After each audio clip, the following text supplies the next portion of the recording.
Williams is more than likely going to be the number one pick in this upcoming NFL draft. And while I do think there's a ton of positive aspects about him, I also want to talk about some red flags that a lot of people are simply ignoring. Now, I do think that hearing both sides of an argument is essential in coming up with a conclusion. At the end of the day, there are most likely only three outcomes here. Either one, he lives up to the unbelievably high standards that are already set for him. Two, he plays bad and becomes a bust. Or three, he just ends up being somewhere in the middle, just alright. But a lot of times, quarterbacks like Williams with a ton of hype surrounding them will be labeled as a quote-unquote generational talent. So right out of the gate, before he even plays in the league, people are going to get their hopes up, expecting this guy to be the next Patrick Mahomes. Now, we've already heard that comparison a ton, and while it could of course happen, it's very unlikely and it puts a ton of pressure on this young player. Don't worry though, today we're going to cover the good and the bad of Caleb Williams so you can form an opinion of your own. We are going to start off with the red flags though, since that's what the title of the video is and why all of you probably clicked. First red flag for people is his combine activity. He elected to not throw and not to do the medical exams, which has never been passed up by any player in NFL history as far as I know. This will of course raise a lot of question marks. Why exactly isn't he doing these activities? Is he trying to hide something?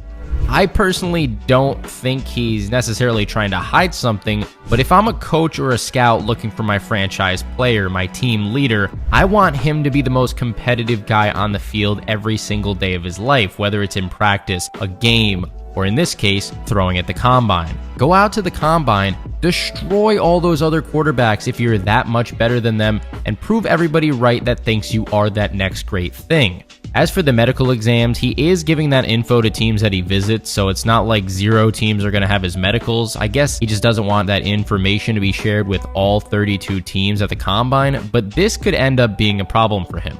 Let's say for whatever reason his draft stock falls from now until April and none of the teams that he visited select him. Highly unlikely scenario, yes, but is it impossible? No. At that point, none of the other teams on the board are going to have his medical information. He could end up losing out on a ton of money every time he slips down one pick. Red flag number 2 is the dozens of social media headlines saying that Caleb Williams wants part ownership stake in whatever team drafts him.